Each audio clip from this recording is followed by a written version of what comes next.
Oh man, it is rainy and cold today, mid-December, almost mid-December. But I'm gonna go into my grow room, which I'm right at right now, and I'll show you what it looks like in there. Just kind of let you know that things are still going on for me, and even though I haven't posted in a while. So let me show you what's going on.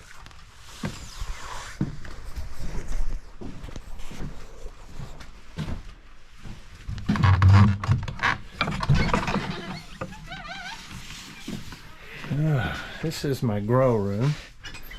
It was the end of my shed a long time ago, and it's where I kept my lawnmower, but then I converted it into this grow room, and it's got the plexiglass or polycarbonate on it, and it's heated. At night it's only heated to about the 40s, and I keep it at about 40s with little ceramic heaters. Two different circuits, two different heaters in case one goes out, because I can't afford to lose what's going on in here because it's really important things. I've got a squash here, a butternut, that I'm waiting to get a male for so I can pollinate the female and save the seed. So this one's very prolific. It makes a fruit on every node, and I like that a lot, but it's not making many males. It seems like there's a male there, so I'm going to try to keep it going until I can pollinate it for the next generation. You'll see over there that there are some that are a sibling to that one, and I'm going to attempt to save seed from those. They're not as prolific as this one though. That's why I brought this one in. So over here I've got my tomatoes, next generation crosses, and I'm making a hybrid to show that I can cross two parthenocarpic varieties and create a parthenocarpic hybrid, which is a concern from some of the agricultural people I've talked about. They're worried it won't make a hybrid, so I need to do that. I need to prove that. And then you'll see on the bottom there, I've got some figs here and here.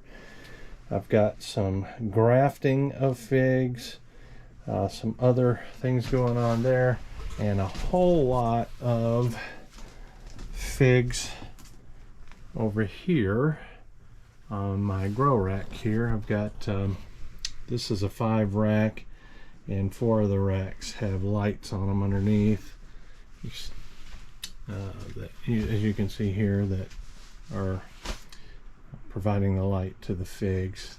And I'm going to overwinter them like I did about a year ago when I have now I have 8 established plants.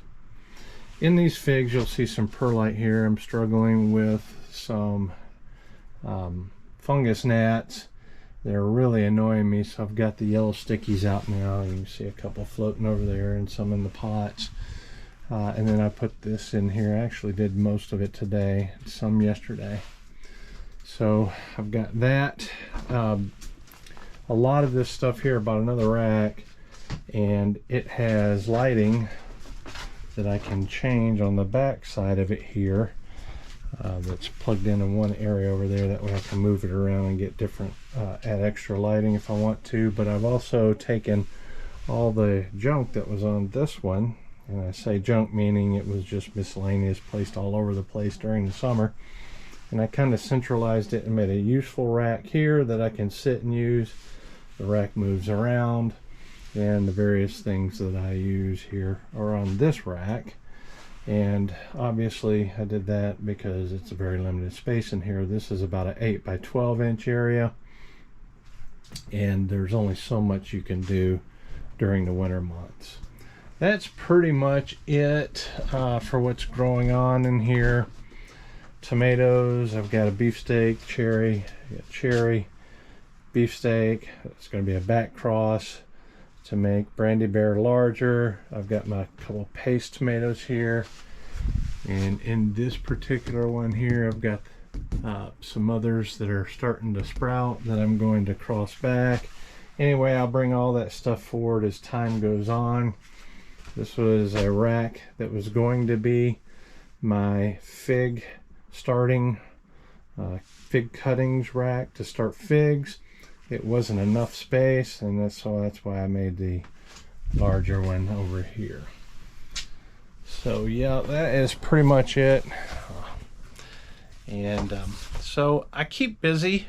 I enjoy it. I don't know what I would do if I didn't have this grow room during this time of year, because it's just cold and wet.